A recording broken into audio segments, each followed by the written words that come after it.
Perdón, estamos muy contentos que usted nos esté acompañando. Disculpe los problemas técnicos que a veces se presentan. Eh, mm, Eventualmente, pues nos sucede, discúlpenos esa falla que siempre tenemos. Quería decirle que esta reunión se está transmitiendo simultáneamente por YouTube y le fue enviado al chat privado del profesor el enlace para que él sea compartido en los grupos del profesor. Y en breve lo voy a estar compartiendo aquí en la sala de Zoom para quienes quieran también compartirlo. Le decía que les voy a leer estas recomendaciones para tener presente en la sala.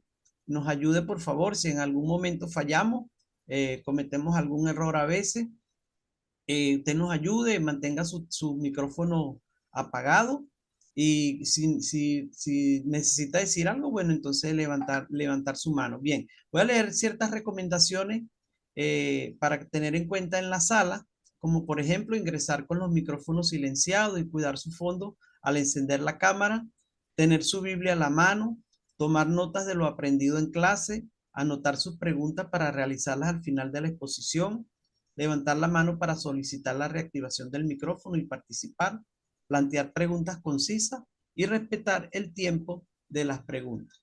Bien, como le estaba diciendo, el profesor que nos acompaña es el doctor Julio Sala, y el profesor tiene una maestría en divinidades y doctorado en Ministerio Educacional del Sunther Baptist Theological Seminary, donde sirve como colaborador educacional del programa hispano. De igual manera, él reside en Miami, donde sirve en su iglesia local en el Ministerio Educacional en español e inglés. El doctor Salas es presidente del Ministerio Educacional American Academics, el cual equipa a líderes de todo el mundo hispano en estudios bíblicos y teológicos, el ministerio cristiano, relacionado con el ministerio cristiano y con el área empresarial.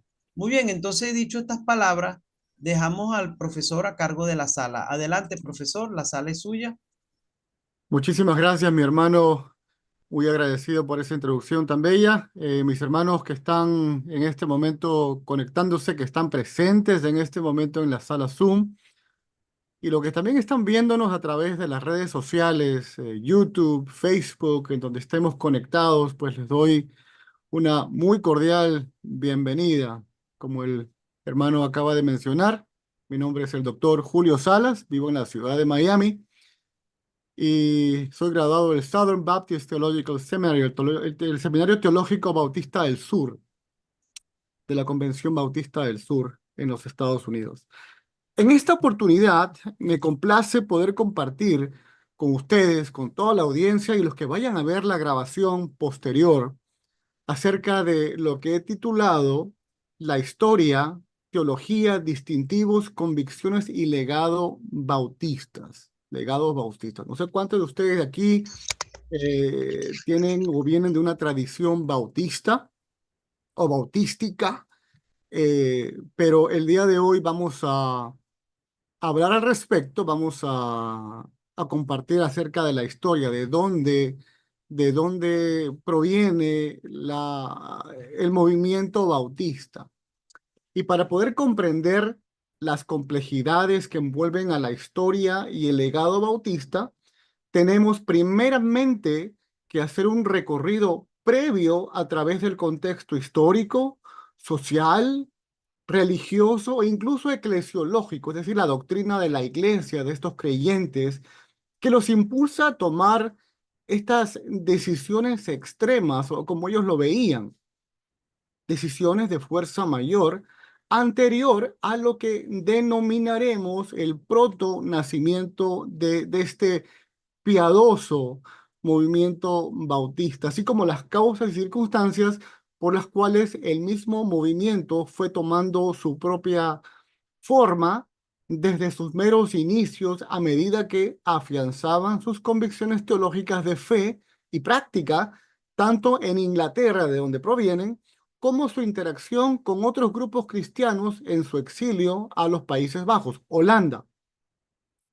En este caso, del uno de los dos grupos bautistas. Hay dos grupos bautistas que vamos a enfatizar el día de hoy, los que se exilian de Inglaterra y van a los Países Bajos, y el otro grupo que luego sale posteriormente de la propia Iglesia de Inglaterra, del mismo grupo de los separatistas.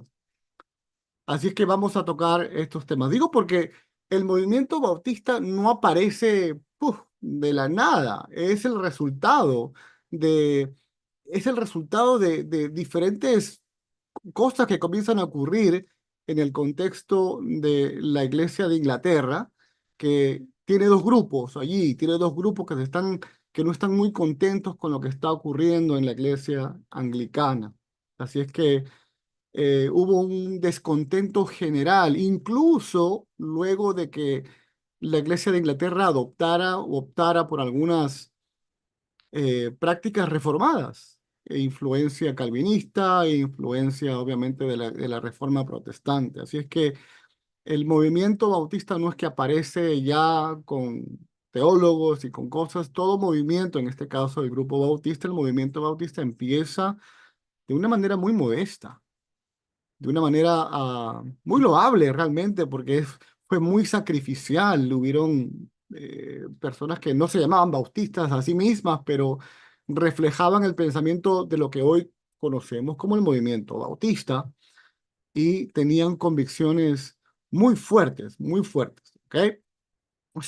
Ahora, por otro lado, desde el punto de vista de una, entre comillas, una denominación, desde mi perspectiva, no existe tal cosa como una denominación bautista, ya que la palabra denominación tiene una connotación organizacional, ¿no? Es decir, un grupo de iglesias que se juntan para bienes o para fines comunes y una asociación de iglesias a las cuales algunas van creciendo, como la la Convención Bautista del Sur, va creciendo, obviamente van formando convenciones mucho más grandes. Pero el movimiento bautista empieza muy pequeño, con exiliados que salen de Inglaterra y huyen hacia los Países Bajos. Ahora, ciertamente, posiblemente desde una perspectiva eclesiológica, teológica, si se pudiera decir, la Iglesia Bautista en total, básicamente que incorpora a las denominaciones que tienen este tipo de distintivos bautistas. Desde esa perspectiva, sí, pero no existe tal cosa como la Iglesia Bautista, porque cada iglesia es independiente y es parte de los distintivos bautistas, que las iglesias son autónomas, son totalmente autónomas la una de la otra y se juntan cooperativamente para trabajar, valga la redundancia, cooperando la una con la otra, pero manteniendo su independencia. Le doy esta introducción porque forma parte digámosle, del legado recibido de nuestros antepasados bautistas. Y eso es lo que caracteriza a un bautista. Incluso aquellos que no se llaman bautistas tienen características bautistas simplemente porque siguen estas características o estos distintivos naturales propios bautistas. Así es que vamos a empezar acerca de la historia. Voy a tratar de cubrir lo más que se pueda. Tengo una cantidad enorme de contenido que posiblemente amerite que nos reunamos una segunda oportunidad y poder completar. Porque y cuando vamos, para poder comprender el razonamiento, los motivos, las circunstancias, tenemos que entrar en este pedazo en la historia. Y cuando entramos en la historia, y y nos metemos en la máquina del tiempo de la historia bautista, vamos a caminar con ellos y vamos a ver y vamos a comprender el por qué. Hay que ser de la misma manera cuando estudiamos a los padres de la iglesia, primer siglo, segundo siglo, tercero, cuarto siglo, hasta el 314, edicto de Milán, luego Constantino, la iglesia imperial. Hay decisiones que se toman por fuerza, porque el momento lamentablemente fuerza a estos creyentes. Muy similar ocurre con los bautistas del siglo XVII. Ok, muy bien. El desarrollo de la historia bautista es sumamente interesante porque se forma a partir de dos corrientes que no se tocan la una de la otra, dos corrientes bautistas que ni siquiera sabían que eran bautistas, pero lo eran. Luego, obviamente, van a definirse conforme va pasando el tiempo, se van definiendo y van dándose cuenta de que tienen distintivos comunes. Son hermanos que nacen por separado y que llegan interesantemente a conclusiones de los distintivos bautistas de manera independiente, obviamente influenciados por la circunstancia del contexto sociopolítico que en este momento los agobiaba. Y en este momento sociopolítico, la Iglesia de Inglaterra estaba, digámosle, casada con el Estado, con el gobierno inglés.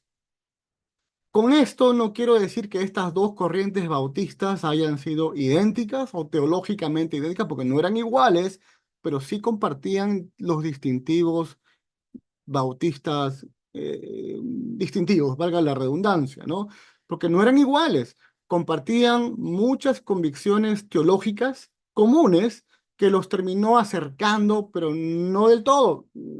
Tenían convicciones muy parecidas y en un tiempo, incluso en los Estados Unidos, trabajaron juntos hasta cierto punto, pero luego vamos a ver eso. Por ahora estamos en los meros inicios de eh, los meros inicios del movimiento bautista. Así que no es de extrañarse porque dentro de las convicciones bautistas de la independencia de cada iglesia local, es posible, sí, es posible tener ciertos desacuerdos y unirse también en temas de acuerdos comunes. Por eso que si usted en una ciudad pueden haber muchas iglesias bautistas, y cada cual puede ser distinta la una de la otra. Una iglesia bautista puede ser, digamos, le puede hacer, manejar el evangelismo local de una manera y de repente la otra funciona un poco distinto. El evangelismo y la metodología de cómo hacerlo es diferente, pero aún con todo son iglesias bautistas eh,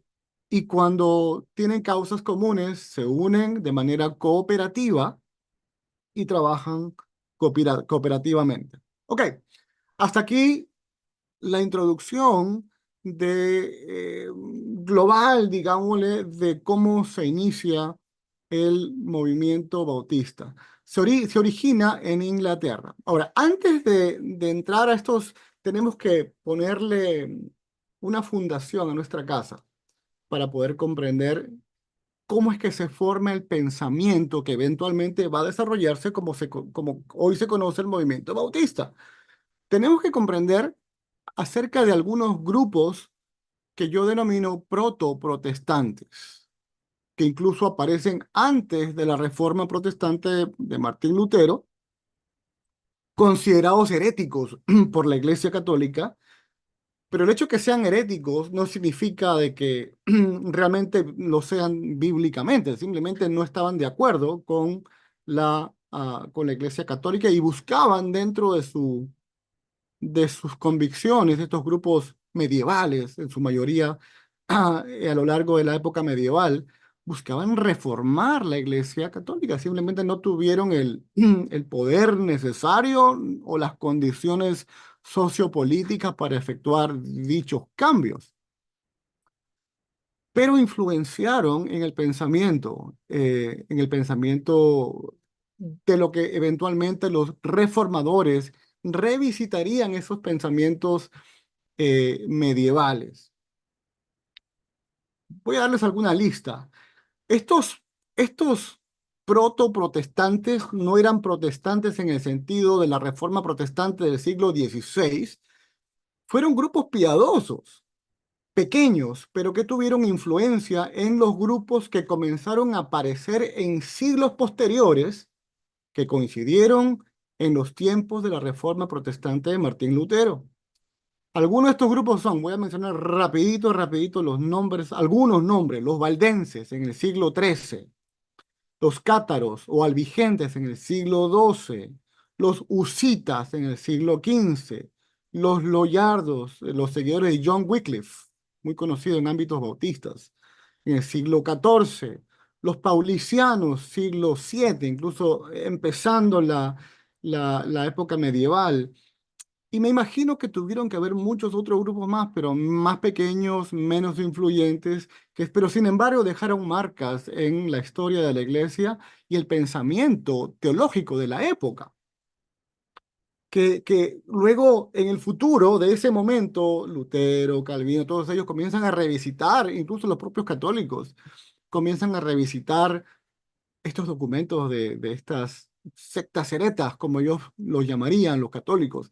Ahora, el hecho de que los mencione y que hayan sido, digámosle, referenciales para el movimiento bautista, referenciales para el movimiento de la Reforma Protestante, referenciales para otros grupos reformados del futuro, no significa de que estos grupos proto-protestantes hayan sido o hayan estado 100% correctos, ciertamente. Han habido unos grupos que tocaban la raya de la ortodoxia bíblica, ciertamente algunos, pero aún con todo, avivaron el pensamiento teológico de muchos creyentes en el futuro. Esto eventualmente eh, es tomado por los reformadores como un referente, porque los reformadores realmente se basaron en patrística,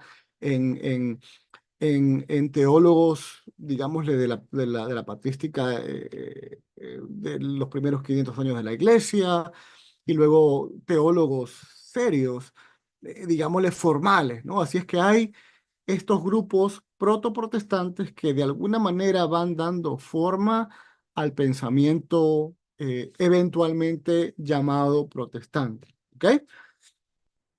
Así que hasta aquí tenemos los grupos que denomino los protoprotestantes que van dando forma e importantemente van dejando trazos históricos a la necesidad imperante de la reforma de la Iglesia Católica. En ese momento, católica romana, no existía Lutero, no existía nada. Solamente existía la Iglesia Católica con grupos disidentes, grupos que ellos consideraban heréticos, etcétera. Ninguno de estos grupos, y es importante resaltar, ¿ok? Porque el hecho de que hayan sido llamados heréticos por la Iglesia Católica, al igual como Lutero lo llamaron igual herético, no significa que toda su creencia haya sido herética. Todos estos grupos ninguno de estos grupos buscaba el libertinaje pecaminoso. Todos estos grupos eran personas piadosas, eran personas que buscaban creer digámosle, ejercer su fe de una manera sincera. Fueron perseguidos, fueron marginados, fueron martirizados, fueron asesinados en la hoguera, vaya, no es parte del tema de hoy, pero fueron realmente marginados por la Iglesia Católica Romana de la época y la estructura de gobierno que ellos manejaban. Algunos dicen, no, que la Iglesia Católica no hizo eso, sino lo hizo el gobierno, y en efecto es cierto. En efecto es cierto, pero es que la manera de limpiarse las manos es, no, lo hizo el gobierno por las leyes, pero obviamente detrás de eso está la maquinaria religiosa de la época. Y la mano ejecutora era el gobierno. Alguno de estos grupos tenía una que otra idea, posiblemente, como le he mencionado, salida un poco de la línea de la ortodoxia bíblica. Y era comprensible, es comprensible debido a la falta de erudición teológica de sus líderes. Eran grupos pequeños, habían menos pensadores, menos filólogos, es comprensible, pero aún con todo, no del todo desacertados, ya que el testimonio de estos, como lo he mencionado hace un momentito, se convierte en puntos de referencia de corroboración histórica del pensamiento teológico de ese momento. Aunque obviamente no fue la única fuente utilizada por los reformadores, lo he mencionado, porque estos eran académicos, los reformadores eran teólogos académicos y tenían que recurrir a todo tipo de fuente, específicamente o especialmente la patrística de los primeros 500 años. Obviamente también tenemos a otros teólogos que utilizan escritos medievales. ¿Ok? Continuamos, así que tenemos dándole base a nuestra definición de dónde provienen los bautistas, estamos sentando las bases teológicas, cómo es que se va cocinando y erupta en el 1516 con la Reforma Protestante. Y la Reforma Protestante, nuevamente, no apareció de la nada, o apareció porque todos estos grupos ya comenzaron a ir demostrando o mostrando su disconformidad con la Iglesia Católica del momento. Así que el primer trasfondo es los grupos antes de la Reforma, y luego tenemos la Reforma Protestante de Martín Lutero, y luego, poquito después, tenemos a Juan Calvino. Ahora es importante notar las fechas. Es muy importante notar las fechas porque es como cuando uno prende una mecha de un cohete o algo, ¿no? Y comienza a correr, pero entonces, teológicamente, se ve cómo es que va ocurriendo esto paulatinamente y uno se da cuenta por las propias fechas. Martín Lutero, ¿ok? Siglo XVI, la reforma protestante de Lutero ocurre en 1517, cuando él cuelga las 95 tesis en la iglesia de Gutenberg, 1517. Esto fue un bombazo para el mundo católico romano. Sin embargo, el pensamiento reformado no únicamente ocurrió, digamos, en Alemania. Hubieron otras partes que ya también se habían originado movimientos, digámosle, con pensamiento protestante. Y tenemos también ahora a Juan Calvino, que escribe su obra máxima, La institución de la religión cristiana, que les invito a que adquieran ese libro, lo venden en Amazon. Lo escribe en 1536, o sea que un poquito después, unos 20 años o 19 años después. Entonces se dan cuenta cómo va saliendo de Alemania, luego tenemos a Calvino en Francia, tenemos los Países Bajos, que ya habían grupos anabautistas, que tenían ideas raras, pero fueron los abuelos de los bautistas, o los bautistas prestaron algunas prácticas anabautistas. Vamos a verlo pronto ahora. Así que tenemos los protoprotestantes, época medieval, tenemos la reforma protestante que ya consolida de una manera formal, digámosle, sólida, porque se ven envueltos poderes, gobiernos en esta reforma que lo adoptan. Y luego tenemos, ahora ya entrando a nuestro tópico, tenemos la ruptura de la Iglesia de Inglaterra con la Iglesia católico romana. ¿Ok? Hasta acá. Entonces ya comienza a formarse, ¿ok? Comienzan a ocurrir y el anglicanismo se forma, por eso que es importante las fechas, en el año 1534. Se dan cuenta como poco a poco el protestantismo va ganando terreno y van habiendo decisiones que se van tomando incluso a nivel gobierno. Ok, ahora, esta clase no es acerca de la ruptura entre la iglesia el gobierno inglés, por llamarlo así hasta este momento, y la iglesia católico romana, que da pie a la creación de la iglesia anglicana, sino lo menciono como un punto de referencia, ¿ok? Es un punto de referencia muy importante porque estamos apuntando de dónde salen los bautistas, ¿ok? La ruptura entre el anglicanismo y el catolicismo romano ocurre en el siglo XVI, 1534 específicamente. Les menciono hace un momento, fíjense en las fechas, es muy importante cómo van desglosándose, cómo va desenlazando todo. Y está conectada, muy conectada con la Reforma Protestante en 1517. La causa principal de la ruptura de la del sistema eclesial anglicano, eh, fue por la negativa del Papa Clemente VII de anular el matrimonio entre el rey Enrique VIII con Catalina de Aragón. ¿Ustedes han escuchado? ¿Les suena conocido ese apellido? De Aragón. Pues claro, ella, Catalina de Aragón, no era ni nada más ni nada menos que la hija de los famosos reyes católicos españoles que financiaron el viaje o la expedición de Cristóbal Colón a las Américas. ¿Se dan cuenta? La influencia española en ese entonces era mucho más grande que hoy en día. ¿Ok? Y este divorcio fue debido a que Catalina de Aragón no podía tener hijos y el rey obviamente buscaba un hijo varón para poder sucederle en el trono. En 1534, Enrique VIII, el rey de este momento, promulga el Acta de Supremacía y lo declaró como la cabeza suprema de la Iglesia de Inglaterra. Él dice, no. Obviamente hubieron intereses más allá que religiosos, ¿ok? Hubieron intereses económicos y cuando él se declara como el monarca y promulga la acta de supremacía, él se convierte en el rey totalmente absoluto, incluido sobre la iglesia, ¿ok? Así que este acto marcó el inicio de lo que se denomina la reforma inglesa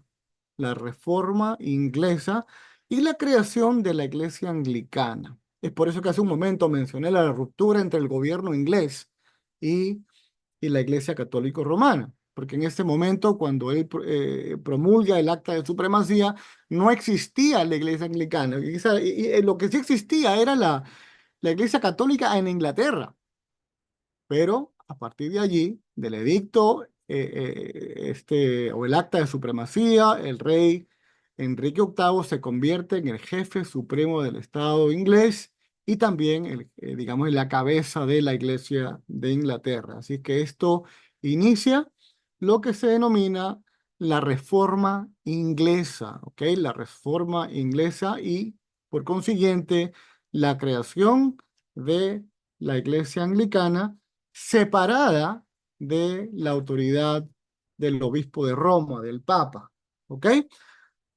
¿Cuál fue la consecuencia luego de esto? Enrique VIII disolvió monasterios, confiscó... Dicho sea de paso, quiero, en estos tiempos, miren cómo la iglesia se va deformando. No tiene que ver con los bautistas, pero tiene que ver, digámosle, en cuanto al pensamiento de este momento. Los monasterios ingleses en todos lados se habían convertido, lejos de monasterio de adoración, se había convertido en una casa de refugio para quienes necesitaban o no querían trabajar y querían un lugar confortable de vivir, buscar vivir en monasterios. Y básicamente en esto se convirtió, y es por eso que él dice, no, yo no voy a estar ahí manteniendo monasterios. Entonces él disuelve los monasterios y a los monjes se les da opciones de ingresar a, a, a la eclesia, a la eclesia o a la iglesia o simplemente vivir vidas civiles. Se confiscó las riquezas de la Iglesia Católica Romana, sus monasterios, consolidando así su poder y enriqueciéndose. O sea, en este caso, él, como jefe supremo de Inglaterra, tomó y confiscó todo lo que le pertenecía a la Iglesia Católica. Como les mencioné hace un momentito, hubieron más que intereses religiosos, había mucho que perder y ganar, así es que la ganancia fue más que religiosa. ¿Ok? Ahora, la ruptura entre Roma e Inglaterra trajo cambios teológicos y trajo también cambios litúrgicos, ¿ok? Especialmente de Eduardo VI, hijo de Enrique VIII. Enrique VIII muere, luego su hijo Eduardo VI trajo ideas protestantes al anglicanismo, como que, como la abolición de la misa en latín y el uso del idioma inglés en las misas. Y también se ingresaron ideas protestantes. Así que a partir de Enrique VIII, recuerden que los cambios no pueden ocurrir de manera chocante de inmediato. Ok, ayer somos católicos y hoy somos protestantes. La gente no cambia de esa manera. Tiene que pasar el tiempo y tiene que haber cambios graduales. Es por eso que no todos los cambios se hacen dentro o completamente dentro del reinado de Enrique VIII, sino que tiene que pasar un rey siguiente hasta el hijo Enrique VIII, quien trajo e introdujo ideas protestantes al anglicanismo, ¿ok? Un cambio fue la abolición de la misa en latín, obviamente, obviamente. Dicho sea de paso, esto, aunque ya John Wycliffe no estaba vivo en este momento, yo creo que fue una respuesta que hubiera alegrado mucho a John Wycliffe porque él tradujo la Biblia al inglés. Así es que de repente nunca lo vio, de repente lo vio con los ojos de la fe, pero finalmente se logra que la misa o el culto de adoración se haga en el idioma local, en este caso inglés, el inglés antiguo, ¿no? Ahora, con todos estos cambios se redacta los 39 artículos de la Iglesia Anglicana, lo similar a lo que los bautistas del sur llamamos la fe y mensaje bautistas o los bautistas reformados, que también estoy de acuerdo con ellos. Indudablemente la Confesión de Fe de Londres, la primera del 644 a 1644 y la segunda 1689. Pero bueno, aquí, hasta este momento de la historia, se redactan los 39 artículos de Iglesia Anglicana que refleja una mezcla entre el catolicismo romano y el pensamiento teológico protestante. Es como una mezcla, como le digo, los cambios no ocurren de la noche a la mañana. Y ciertamente hay en estos 39 artículos se nota y se siente digámosle, un reflejo de la mezcla entre ambas corrientes, católica romana, el pensamiento teológico protestante. Todavía se mantienen los bautismos de infantes, por ejemplo. ¿Ok? Este detalle que les menciono, es importante porque esto es lo que va a desatar los movimientos de los siglos XVI y XVII, que es muy importante porque fueron estos movimientos que se generan a través de ese todavía malestar. O sea, oye, pero hemos pasado todo esto para que nos des todavía una mezcla con el catolicismo. No, queremos ser reformados. Entonces, de la Iglesia de Inglaterra, ahora ya estamos entrando, ya estamos entrando en el contexto inglés. Dentro de la Iglesia Anglicana se forman dos grupos pertenecientes a la Iglesia Anglicana.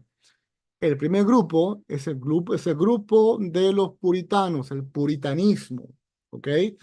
Y el otro grupo es el grupo de los separatistas, nonconformistas, los disidentes, como le quieran llamar. Estos dos grupos pertenecen a la Iglesia de Inglaterra. Ahora, ¿cuál es la diferencia entre estos grupos? Ahora, estos grupos tenían algo en común, ¿ok? Lo que tenían en común era que la iglesia tenía que reformarse. Así como estaban mal las cosas. Así no podemos tener comunión o tener fellowship o tener armonía con la iglesia de Inglaterra cuando todavía se mantienen esas prácticas heréticas católico-romanas. Ellos querían una reforma completa. Obviamente, hay que comprender también de que la iglesia y las cosas no cambian porque simplemente hay un edicto, porque hay una ley. El corazón humano es realmente lo que está en actividad, no las leyes. Entonces todavía existía corrupción, todavía existía un matrimonio con el gobierno inglés. Entonces había muchas cosas que cambiar. ¿Cuál es entonces la diferencia entre estos dos grupos? Los puritanos y los separatistas no conformistas o los disidentes. Los puritanos anhelaban reformar la Iglesia de Inglaterra sin salir de la Iglesia de Inglaterra. Querían reformarla, eran honestos, eran sinceros y no querían abandonar su iglesia. Es por eso que se mantuvieron dentro de la iglesia hasta donde pudieron.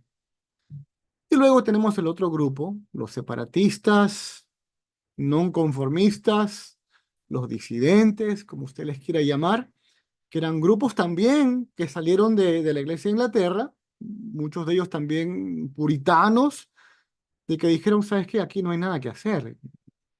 Esto va en contra de mi conciencia, esto no va a cambiar. Si la Iglesia no cambió en 1600 años, menos va a cambiar en este momento. Entonces dijeron no, y luego escogen separarse.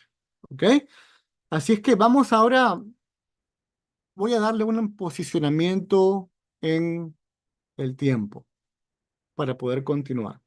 Ya un poquito más de lleno a los movimientos puritano y separatista ingleses. La Reforma Protestante toma lugar en 1517. ¡Pum! Obviamente hemos hablado de los protoprotestantes, ¿no? Que comienzan a poner ingredientes al cocido, a la sopa que se está cocinando en 1517.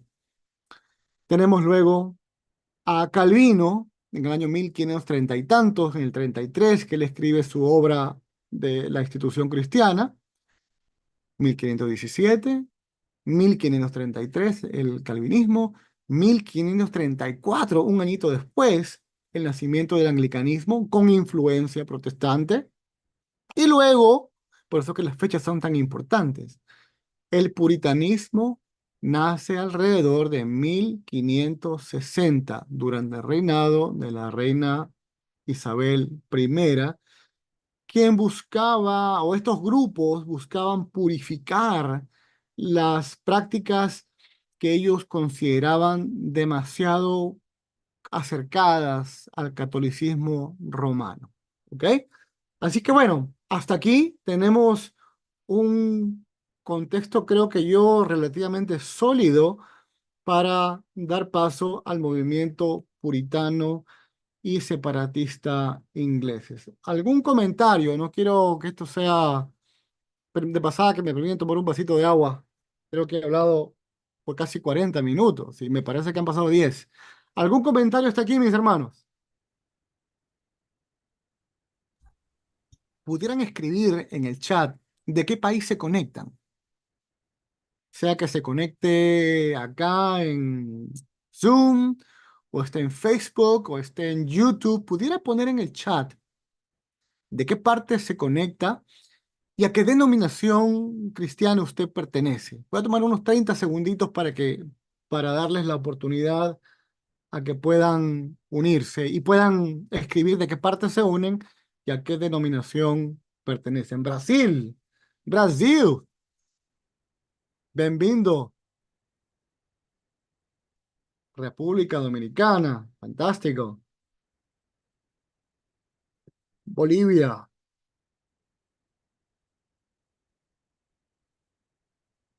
Yo soy peruano de nacimiento, tengo 30 años en este país, tengo más tiempo de lo que viví en el Perú, aquí, pero Miami, fantástico, hermano.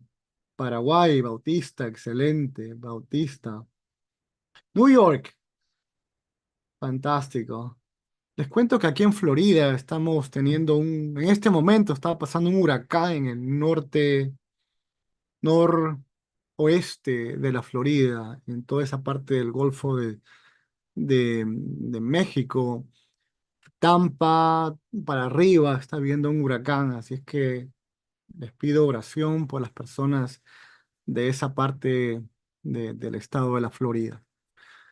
Excelente, Monterrey, México, Virginia, Alexandria, fantástica la Asamblea de Dios, bienvenidos.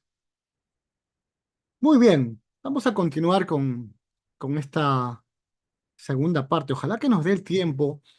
Y si es que no logramos terminar, mis hermanos, hermanas, les voy a pedir que nos juntemos nuevamente a través de esta misma página y podamos continuar, porque es la historia, cuando usted comprende la historia de dónde usted salió, porque muchas personas le preguntan, creen que la iglesia comenzó con su iglesia local, que empezó hace 10 años, 15 años, y luego cuando vienen y quieren defender su fe, los destrozan porque no saben cómo defenderla históricamente.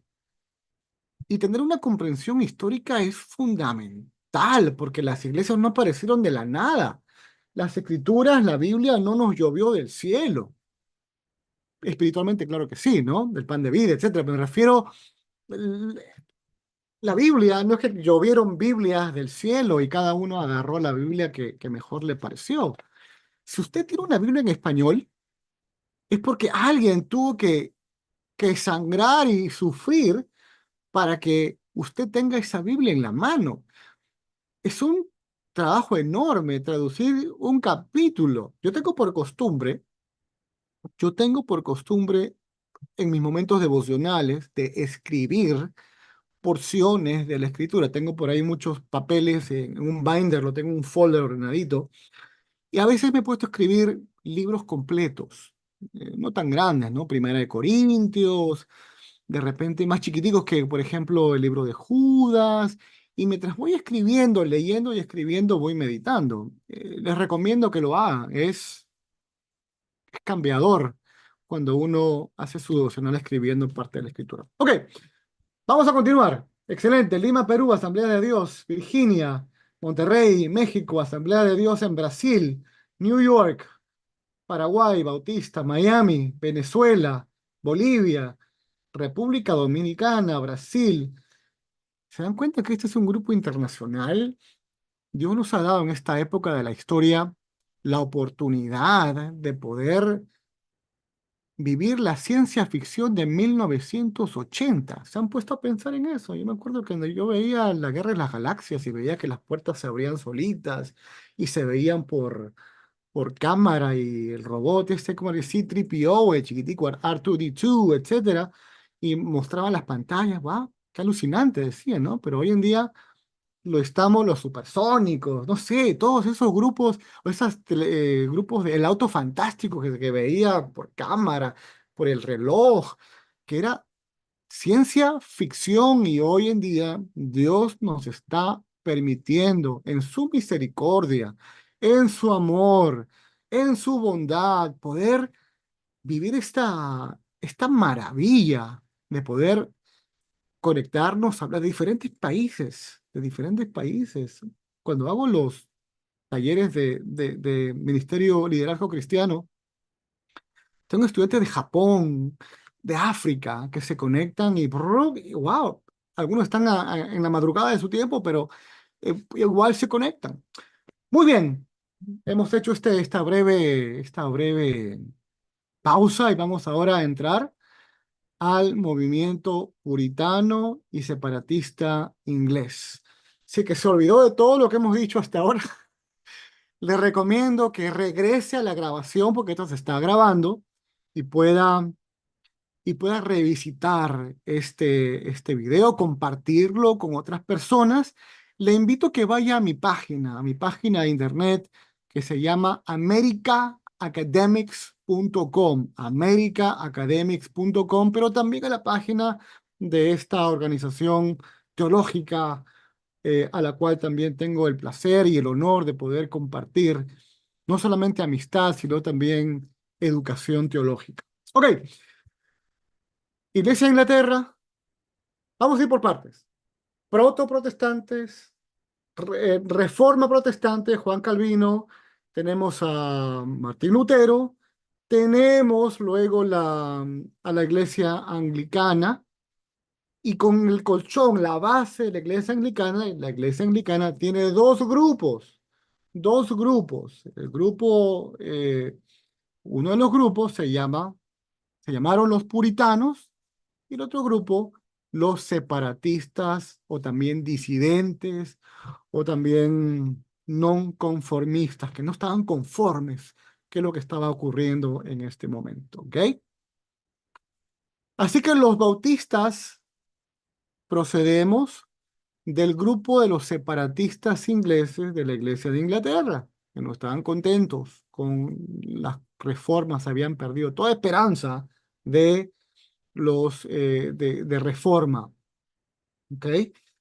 Y otra motivación era la decepción por la corrupción de la iglesia. Todavía, obviamente, recuerden, vienen de la Iglesia Católica y la Iglesia Católica estaba corrupta, y de hecho que haya habido digámosle, una legalidad de parte del rey de Inglaterra no significa que la gente cambie de inmediato. Un sistema no cambia por un edicto o por algún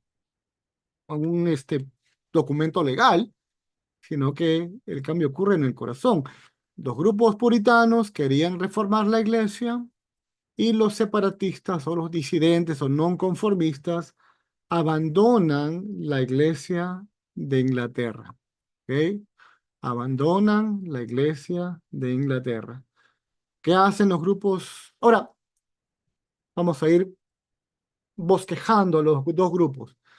El primer grupo nonconformista que huye por la persecución en Inglaterra es el grupo de lo que se denomina históricamente los bautistas continentales. Ahora, cuando ellos como separatistas huyen de Inglaterra, recordemos, hermanos, amigos, hermanos, ellos no se llamaban bautistas a sí mismos, se llamaban separatistas, ¿ok?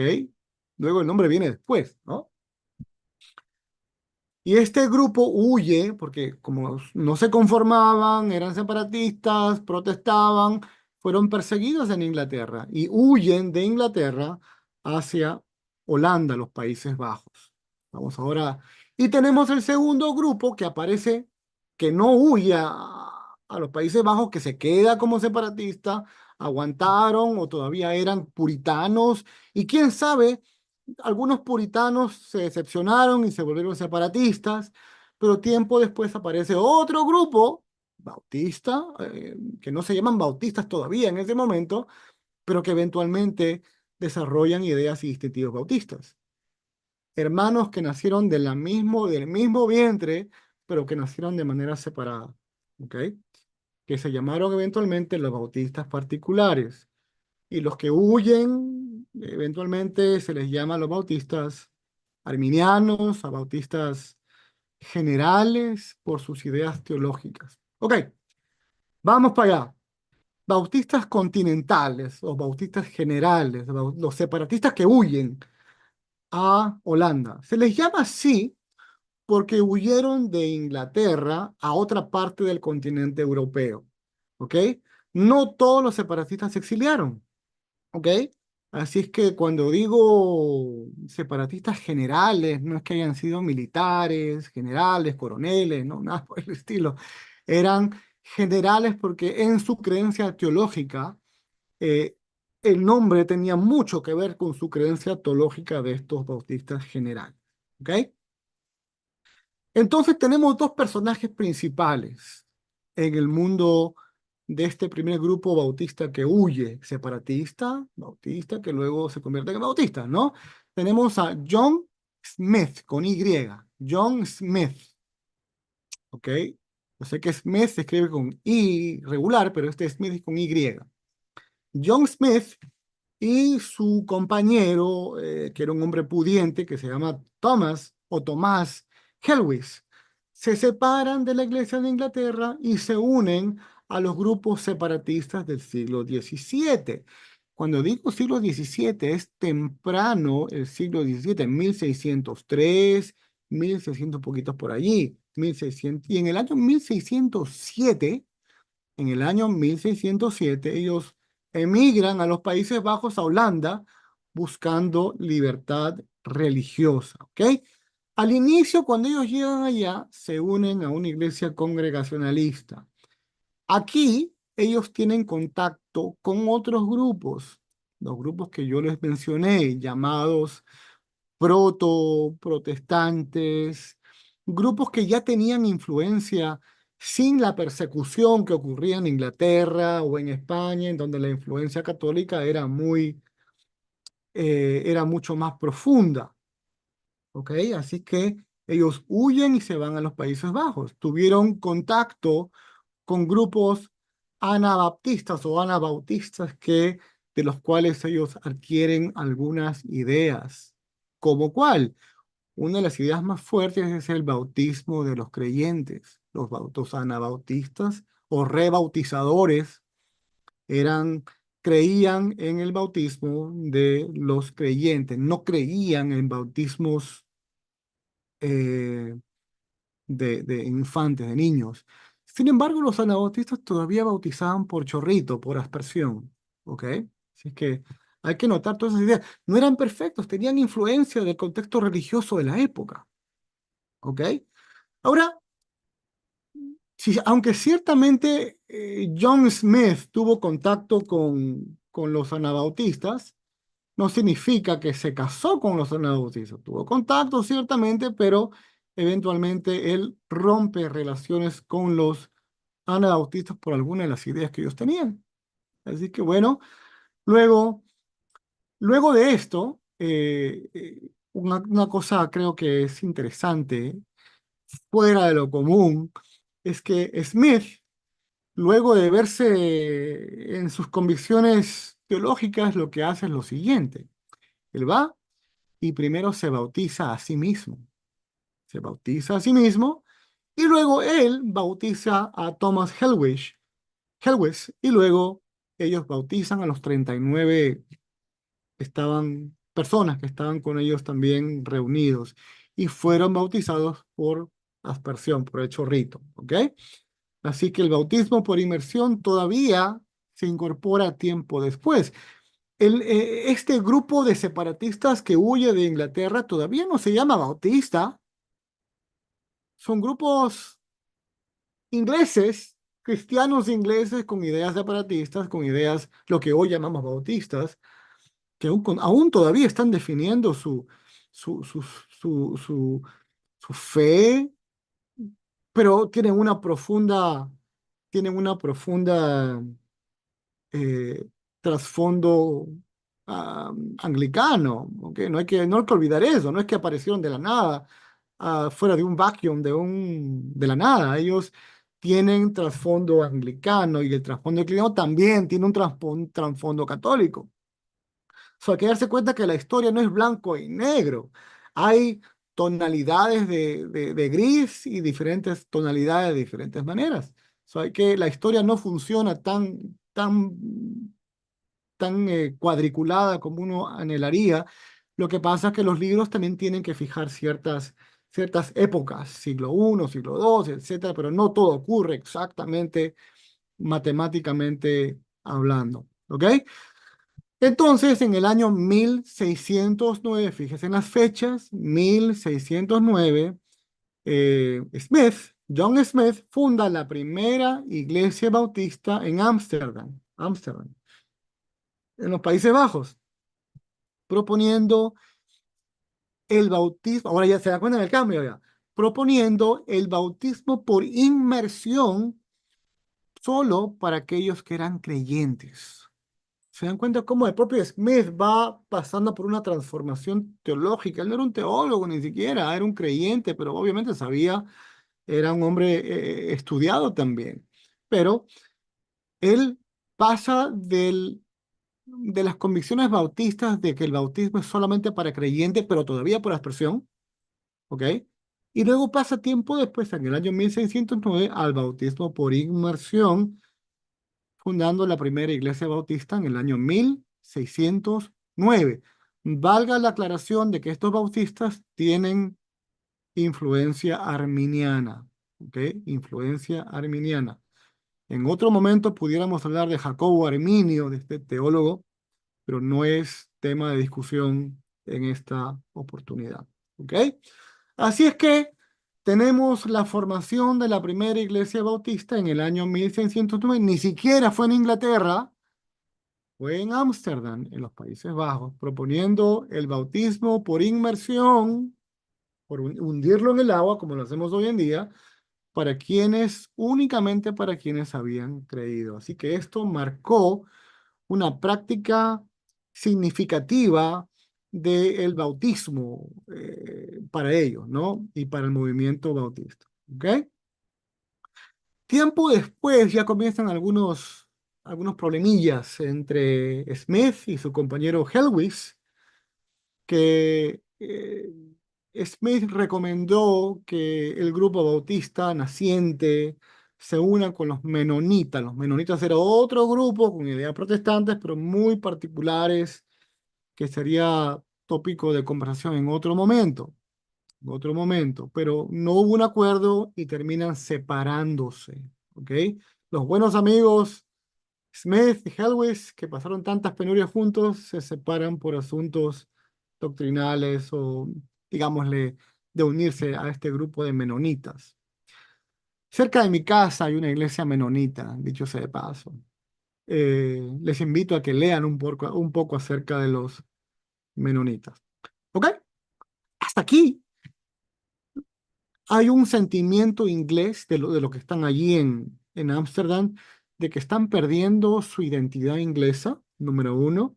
Número dos, el gobierno de Holanda, de los Países Bajos, comienza en su legislación a hacer que los niños también trabajen a tiempo completo y muchas cosas que ellos no se sentían cómodos continuando viviendo en Holanda. Entonces, bajo el liderazgo de Thomas Helwys, regresan a Inglaterra y retornaron a Inglaterra en el año 1611, ¿ok? 1611. Antes que me olvide, am, Smith muere temprano en el tiempo y muere a los 42 años. Ahora, una nota de pie de página. Cuando usted lee diferentes libros bautistas o diferentes historiadores, van a haber discrepancias. Uno va a afirmar una cosa, otro. Ahí en la historia es básicamente investigación. Algunos llegan a unas conclusiones particulares a otras. Así que, pero en rasgos generales es como les estoy ahora compartiendo. ¿Ok? Cuando regresa a Helwys en el 1611, funda la primera iglesia bautista general, ¿ok? En el año 1611, en el año 1612. O sea, llegan en el 1611, y en 1612 funda la primera iglesia bautista general.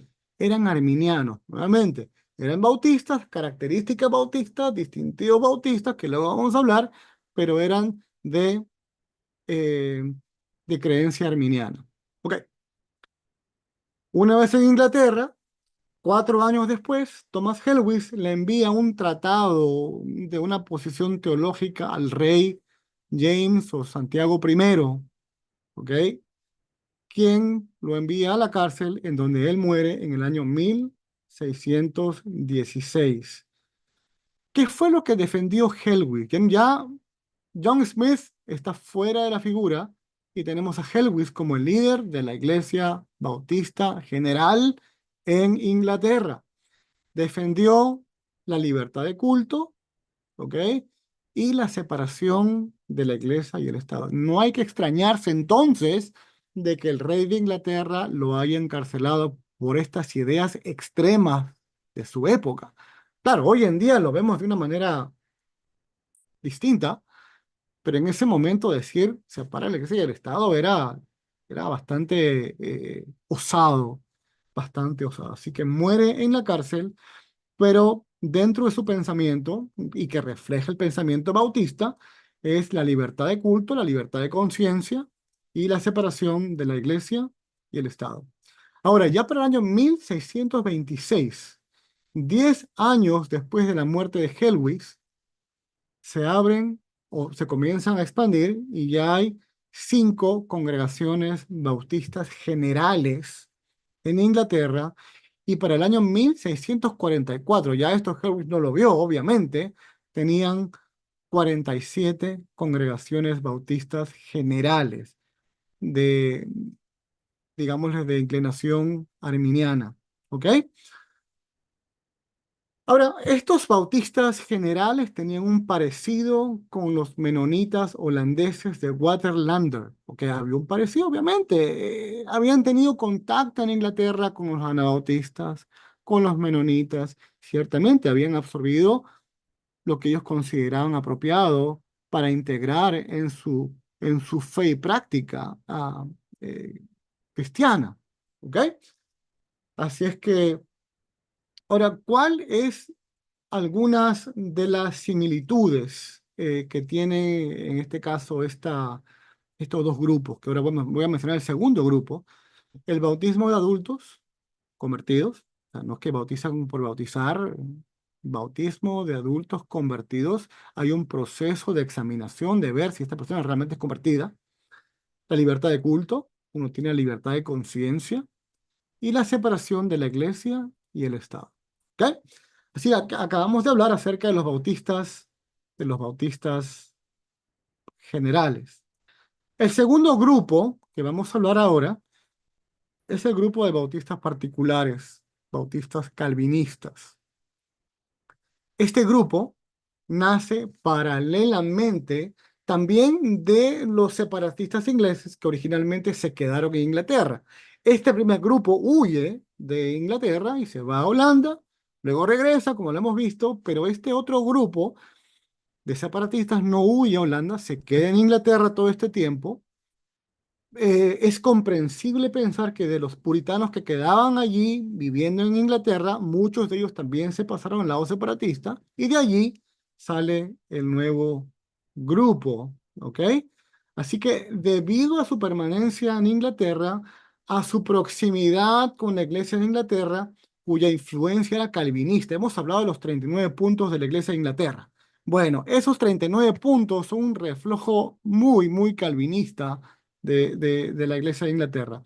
Estos separatistas tenían características separatistas iguales a la de los separatistas anteriores, ¿ok? Que se exiliaron en Holanda, pero tenían características calvinistas. Que nuevamente,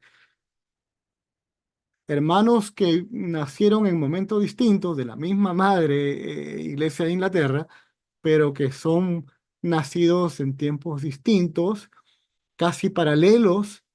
Uno huye y regresa, toma algunas ideas del lado holandés y otro se desarrolla con ideas muy parecidas, conclusiones muy parecidas, pero con una influencia mucho o más calvinista. Ok, continuamos.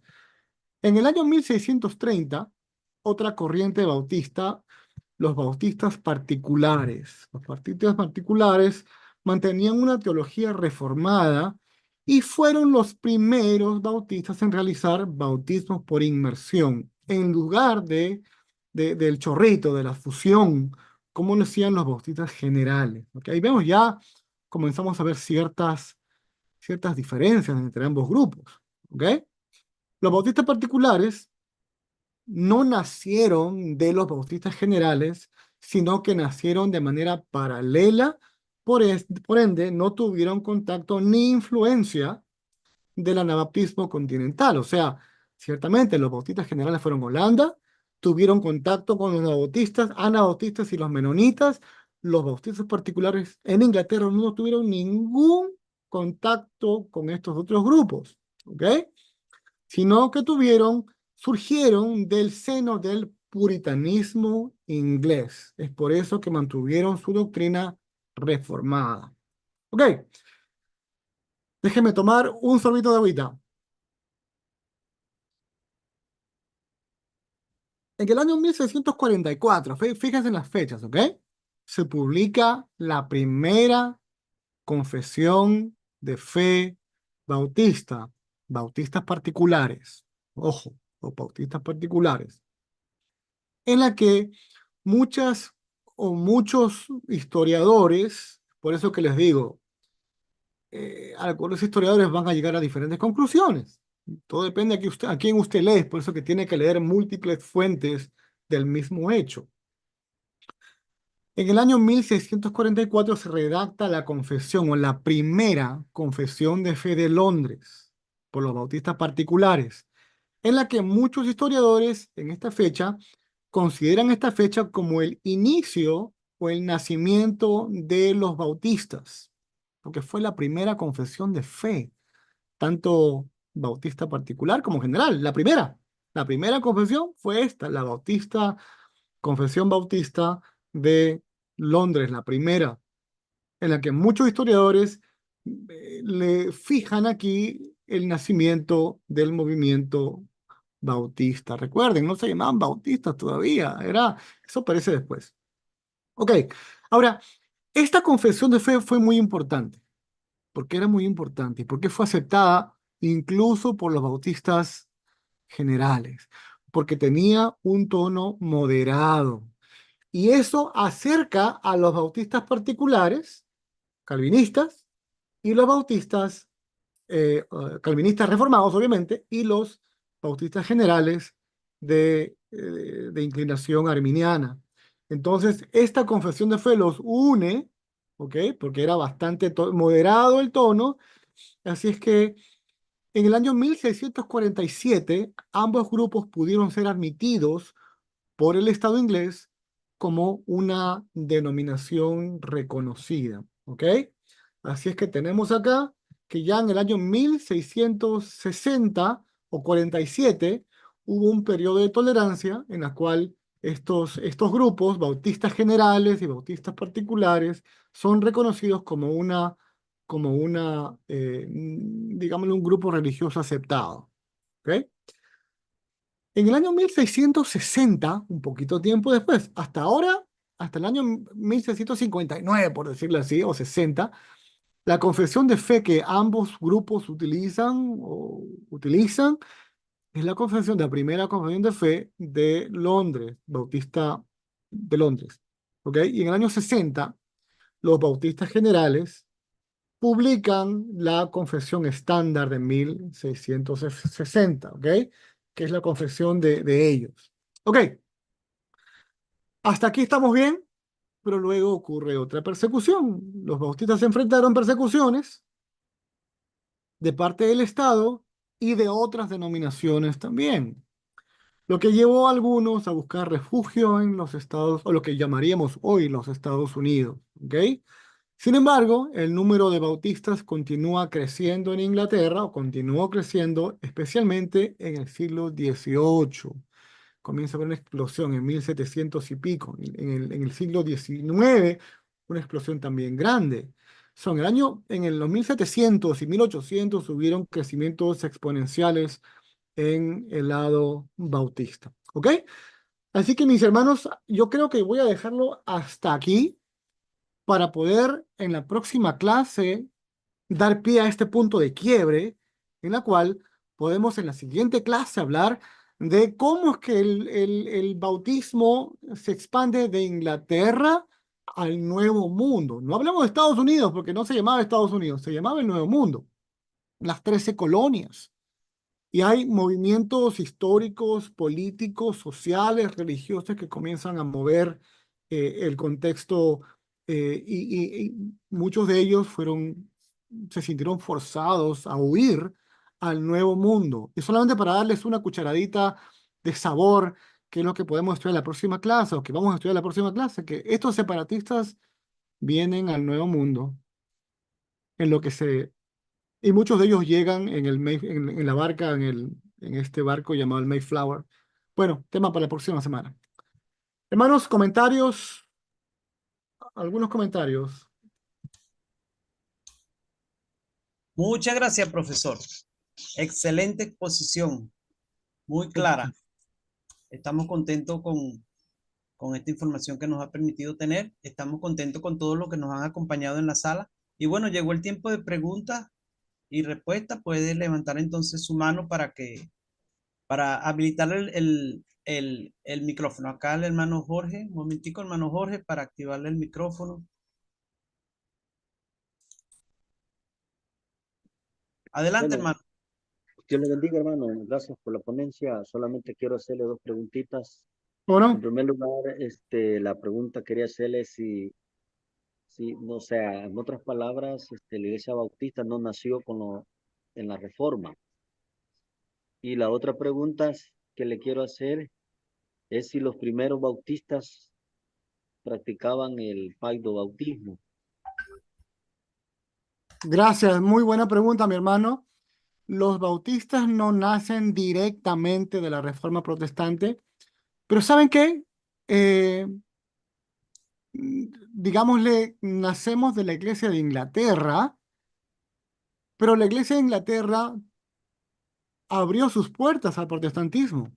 O sea, depende de cómo usted lo vea, porque si ciertamente no somos hijos de Lutero, directos, no somos luteranos, pero debido al contexto religioso de la época, se incorporaron aspectos teológicos muy reformados, protestantes. O sea, yo diría, depende de cómo usted lo vea, por supuesto que sí, tenemos un legado heredado de la reforma protestante. Incluso los arminianos también Por supuesto que sí, los hermanos bautistas generales también tienen una heredad reformada, porque recuerden que cuando ocurre la reforma protestante en el año 1517, las ideas reformadas se expanden por todos lados y son aceptadas. Así que depende cómo los vea, pero sí, por supuesto que hemos absorbido y hemos permeado muchísimas ideas de la reforma protestante. ¿Cuál era? El bautismo de infantes. Sí, en ese momento todavía, recuerden que cuando eran separatistas, todavía nuevamente, la gente no cambia de un día para otro. Todavía al comienzo tienen ideas todavía con rasgos anglicanos.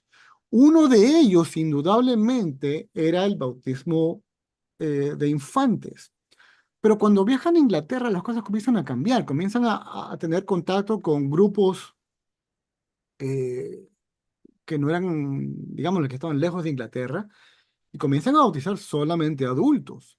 Pero ciertamente los puritanos, en este caso los separatistas, mejor, no estaban al comienzo, sí, pero luego en Holanda comienzan a tener nuevas convicciones, incluidas las del bautismo únicamente de creyentes adultos, ¿ok? O creyentes que comprendieron el mensaje del Evangelio. Espero haber absuelto su interrogante, hermano.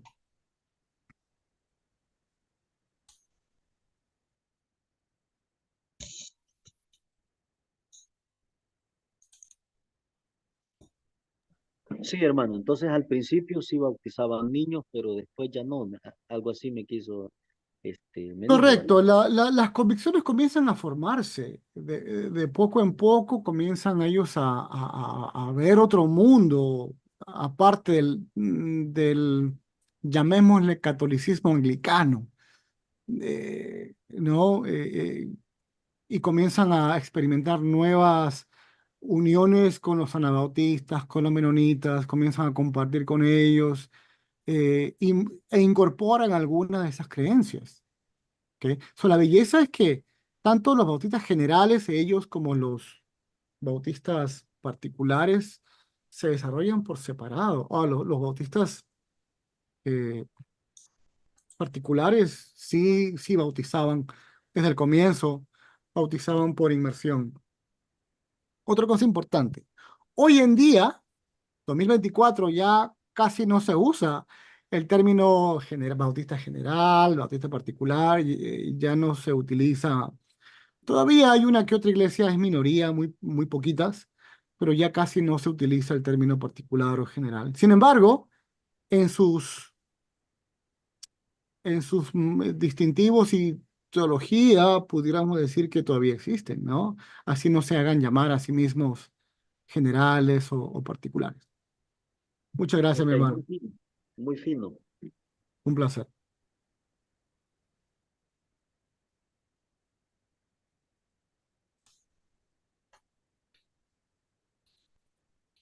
¿Saben qué? Eh, Les voy a dar algunos para que lo tengan en. Voy a repetirlo incluso la próxima semana. La Profesor, pregunta de hoy es, sí, hermano. no, quería hacer mi pregunta mientras algún otro se anima. Sí, Eh, Aunque, claro, la ponencia era en relación a los bautistas, pero usted también tocó de pasada a los anabautistas. sí. Ahora bien, ellos tienen un origen diferente, entiendo, ¿verdad? No, no es el mismo origen bautista, No, ¿no? no, no, sí, tienen un origen completamente distinto. Tienen una teología distinta, diferente, pero no es el tema de hoy. Vamos a enfocarnos en el bautismo, en los bautistas, el día de hoy. Bien.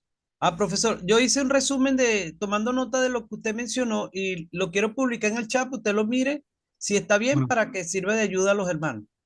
¿cómo no? ¿Cómo no? Ok, allí lo estoy pegando. Correcto. Ajá. Sí, excelente. Les quiero dar un recuento rapidito acerca de los distintivos bautistas. Les he dado la historia y con la historia podemos comprender de por qué pensamos así, ¿no? No es que las ideas aparecen porque aparecen. Así que les voy a dar un recuento rápido de cuáles son algunos de los distintivos bautistas. Ahora, recuerden, el hecho de que ya el propio hecho de independencia o de cada iglesia, que es independiente la una de la otra, el hecho de que haya libertad de conciencia y digámosle que cada iglesia se gobierna autónomamente, ya de por sí eso abre puertas digámosle, a otros modelos de gobierno basados en los originales. Me voy a explicar, ¿ok? Primera característica bautista es el bautismo de creyentes, el bautismo de creyentes, no bautismo de niños, no bautismo de infantes. Es una característica importante que nos distingue como bautistas, sea bautista del sur, bautista misionero, bautista americano, bautista independiente, lo que usted quiera, particular, general, el bautismo de creyentes. Y quiero reiterar de que algunos creyentes bautistas de la época todavía bautizaban por aspersión, pero aún con todo era bautismo de creyentes, luego eso va cambiando, ¿no? Ok. Segunda característica, primera, el bautismo de creyentes. Segunda, el bautismo por inmersión, ¿ok? El bautismo de creyentes por inmersión, simbolizando la fe personal y el arrepentimiento. Al comienzo del movimiento bautista todavía se bautizaba por el chorrito, por aspersión, pero hoy en día es común y es general el bautismo por inmersión. La tercera característica o distintivo bautismo es la autoridad de las escrituras. Esto tiene, obviamente, es una heredad reformada de la época de la reforma de Martín Lutero. ¿Se dan cuenta cómo ahí vemos ciertas características que son netamente bautistas, ¿no? Los luteranos todavía practican el bautismo infantil. O sea, por eso que les digo, acá vemos un distintivo netamente bautista. Tenemos la autoridad de las escrituras. Siguiente, tenemos el gobierno congregacional. Hay tres tipos de gobierno eclesial, en esencia, tres principales. Hay más, pero hay tres tipos de gobierno eclesial. El primer tipo de gobierno es el tipo de gobierno episcopal, tipo católico romano, ¿no? El triángulo. Los metodistas también, los episcopales. Ese es el estilo de gobierno episcopal, triangular, una cabeza y luego tienes una estructura jerárquica debajo, gobierno episcopal. El segundo tipo de gobierno es el tipo de gobierno presbiteriano, ¿ok? Y tiene que ver con el tipo de gobierno que ciertamente hay cabezas, pero hay muchas cabezas, ¿no? Hay líderes metropolitanos que se unen y discuten temas de cada parte de alguna ciudad de esa denominación. No hay una cabeza, sino hay múltiples cabezas que son líderes de áreas, de partes y toman decisiones. Pero aún con todo, conservan ciertas características episcopales. No como tal episcopal, pero hay mucho más cabezas. Y la tercera es el estilo de gobierno congregacionalista o congregacional, en la cual la congregación toma decisiones sobre asuntos de la iglesia local. Ahora, este tipo de gobierno congregacional puede morfear, puede tomar diferentes formas, dependiendo cómo la congregación elija gobernarse. Hay un gobierno congregacionalista en el cual toda la congregación toma decisiones, votan. ¿Cómo se va a pintar la iglesia? ¿Amarillo? No, quiero negro, azul. Todo el mundo vota. Es un poco complicado votar así, pero hay muchas iglesias con ese tipo de gobierno congregacionalista y se entienden así. Hay otro grupo congregacionalista que escoge delegar funciones a un grupo específico. De igual manera, se toman decisiones, se vota y se escogen líderes que toman decisiones por la iglesia local, pero en cuanto sigue siendo el cuerpo de la iglesia local tomando decisiones. ¿Ok? Esa es una otra característica. Y hay otras iglesias congregacionales que escogen voluntariamente sujetarse a una especie de modelo episcopal, pero aún con todo hay un gobierno congregacional. Muy interesante. Hay iglesias bautistas que quieren seguir creciendo con multicampus, pero no es que hayan varias iglesias, sino es una iglesia con múltiples campuses. Es un modelo híbrido que sigue siendo congregacional, pero en su estructura organizacional viene a ser como una especie de triángulo jerárquico. Es un modelo muy interesante, muy actual. Y también pues tenemos las iglesias que paren otras iglesias, dan a luz a otras iglesias y que esa iglesia se convierte en independiente de la otra. Hay muchos casos de esos también. Así que cada congregación escoge su gobierno local. El otro distintivo es la autonomía de la iglesia local. Quiere decir, la iglesia A, la iglesia B, la iglesia C, D, F, G, pueden ser bautistas, pero cada iglesia es autónoma y no tiene que tener ningún tipo de injerencia con la otra, que son totalmente independientes. Incluso en el modelo triangular que les acabo de mencionar. Multicampus, todo lo que tenga, pero siguen siendo una iglesia que no se mete en la vida de otras iglesias. Sin embargo, se unen. El hecho de que sean independientes y autónomas no significa que no puedan colaborar de manera cooperativa. Así se le llama, ese es el término. De manera cooperativa y cooperar para fines comunes. ¿Ok? Así que esa es la autonomía de cada iglesia local y toman decisiones de manera independiente, sin una jerarquía central episcopal, como les mencioné hace un momento, ¿ok? La otra característica que tiene que ver, que es muy reformada, es el sacerdocio de todos los creyentes. Todos los creyentes tienen acceso digámosle, todos los creyentes somos responsables ante Dios y somos sacerdotes ante Dios. También es una característica muy luterana, muy reformada, ¿no?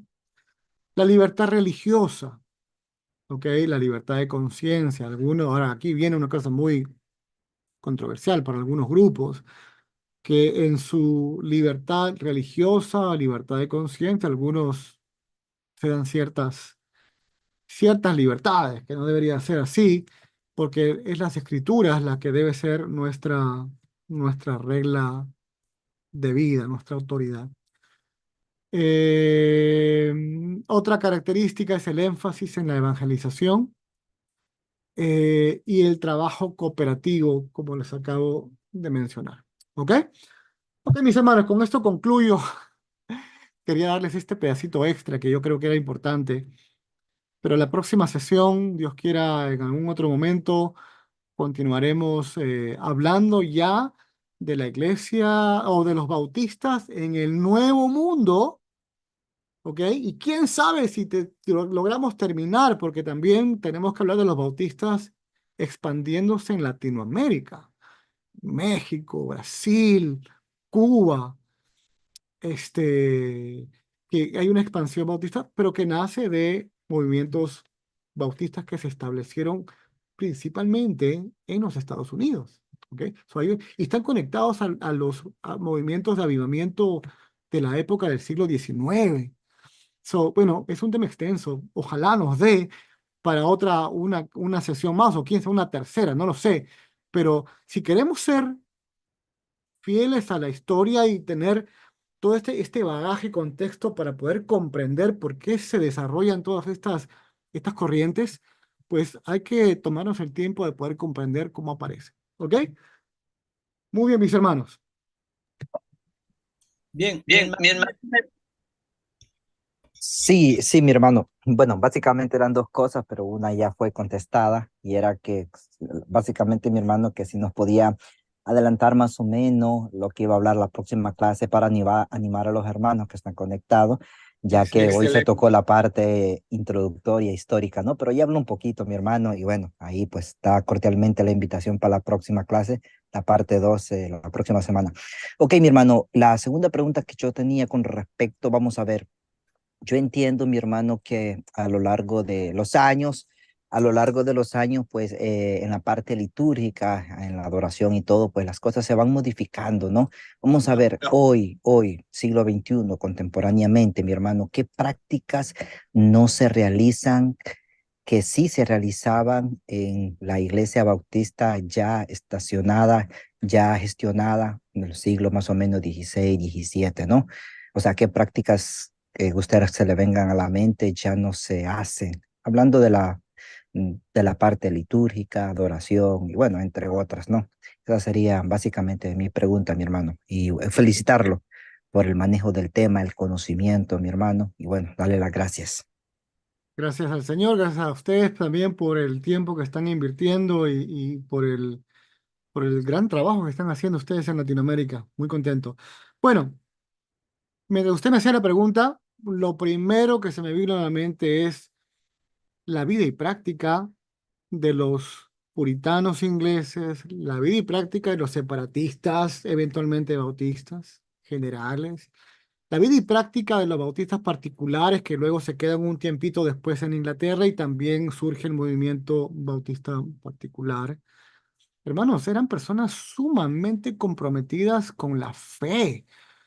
Eran cristianos que eran capaces de ir a la cárcel, capaces de morir, capaces de huir con sus familias, capaces de huir a lo desconocido. No era que de Inglaterra dice, me voy a los Uniteds, me voy a USA o me voy a New York, me voy a Miami, me voy a una tremenda ciudad. No, se venían a un lugar totalmente desconocido. Pongámonos a ver la fe que estos hombres tenían y el deseo de adorar y el sufrimiento que pasaron. Nosotros seríamos capaces de huir a una jungla totalmente desconocida donde no sabemos a dónde vamos a ir. Nuestras esposas tuvieran la voluntad de hacerlo. Estamos tan cómodos aquí, ¿no? Aire acondicionado, carro, mi computadora, mi familia, mi trabajo, y me voy a ir a un lugar totalmente donde no hay nada. ¿Irían ustedes? Los creyentes de hoy en día, bautistas de hoy en día, no solo bautistas, de todo, ¿serían capaces de hacer ese tipo de sacrificio con tus hijos chiquitos, hijos de todas las edades?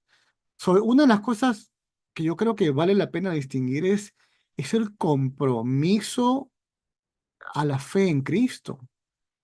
El compromiso. No tenían música estridente, no tenían internet, no tenían mucho. Y aún con todo, eran hombres y mujeres comprometidos con la fe. De repente, entendiblemente, ya que no eran grandes, por lo menos los primeros, no eran grandes eruditos teológicos ni monstruos teológicos, pero eran hombres y mujeres fieles que heredaron la tradición anglicana y que obviamente tampoco estoy diciendo que eran ignorantes, ¿ah? Porque eran hombres cultos. Helwig, Smith y los que aparecieron por ahí, muchos de ellos eran clérigos anglicanos, o sea, no, tampoco estoy diciendo que eran ignorantes, ¿ah?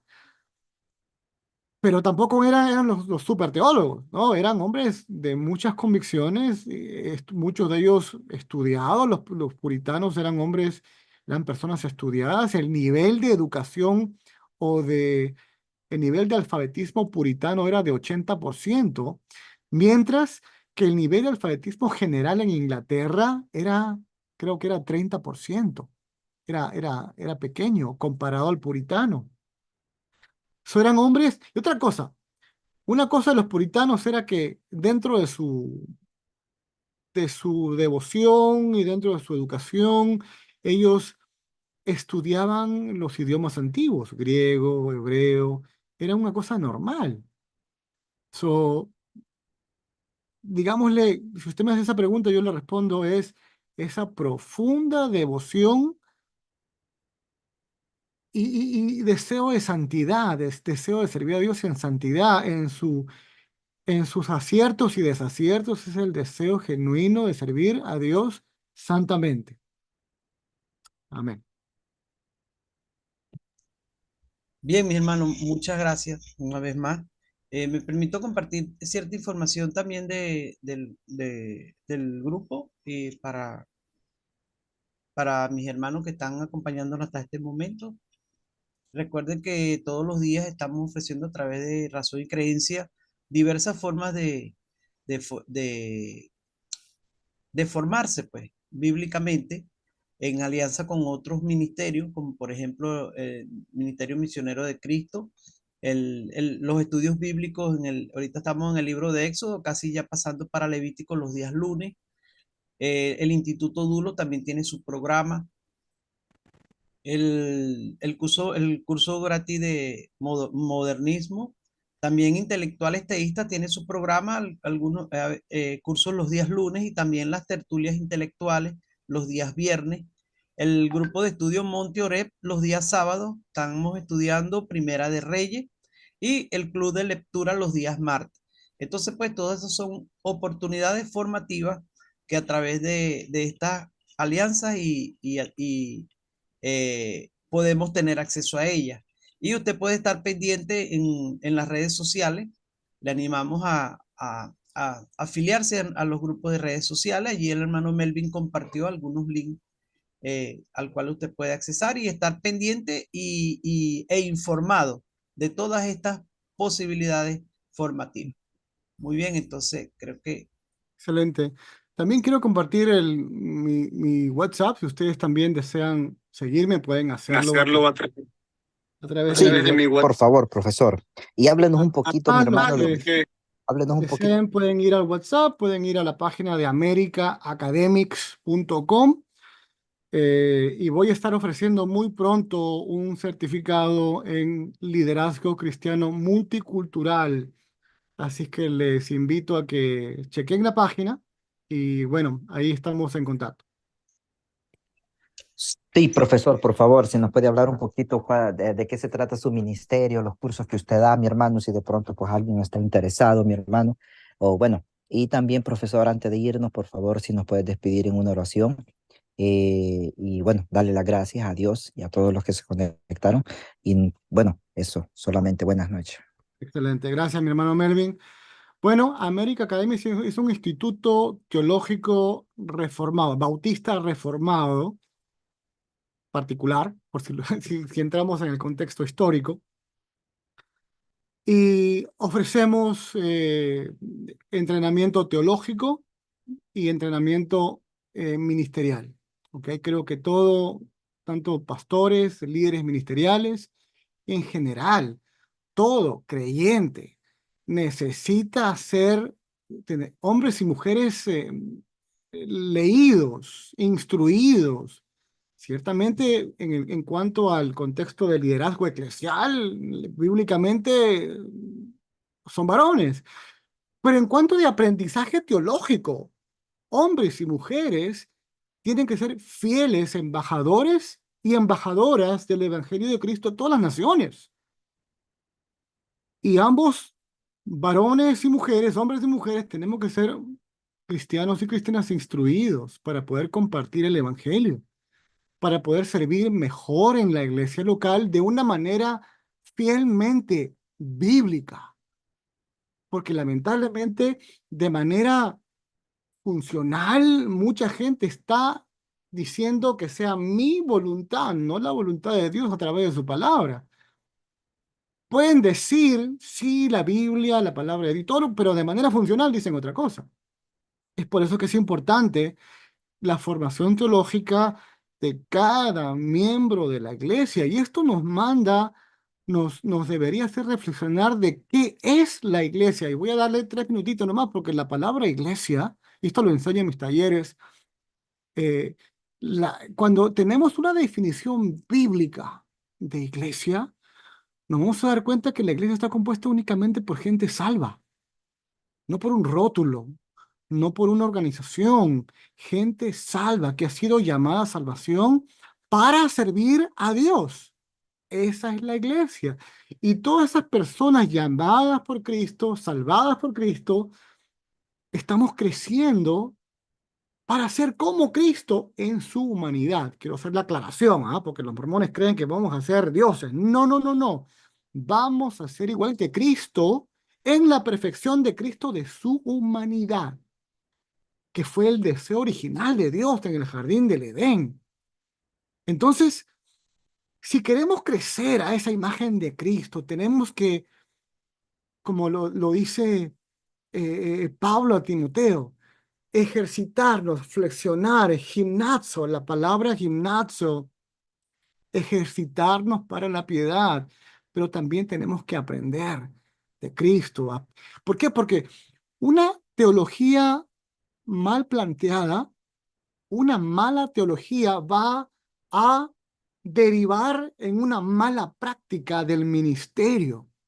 Es por eso que es tan necesario tener una buena, correcta y fielmente bíblica educación teológica. No teología basada en filosofías, sino teología bíblica, porque la Biblia produce su propia teología.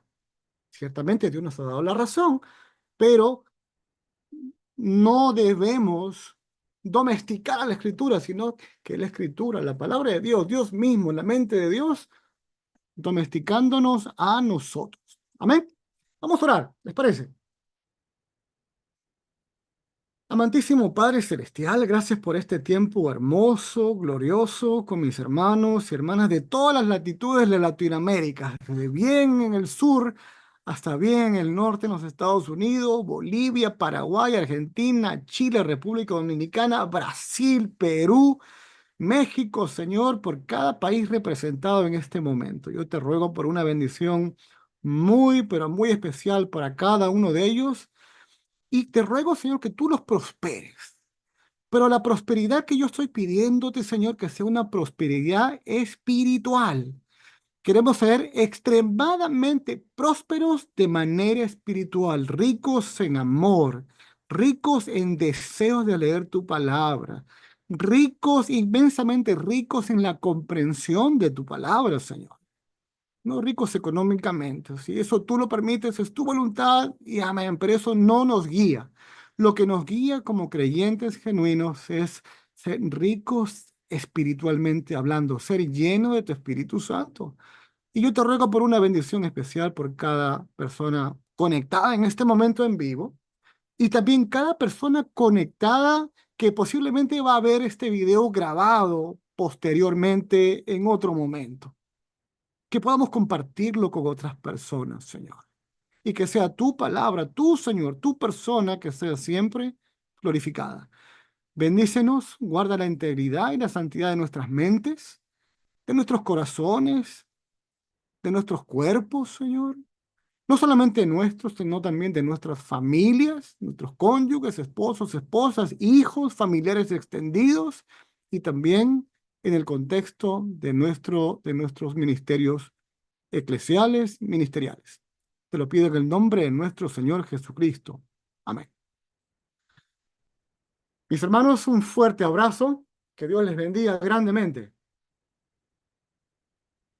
Gracias, Gracias. profesor. Ahí les activamos los micrófonos para que se despidan del profesor si alguien lo desea.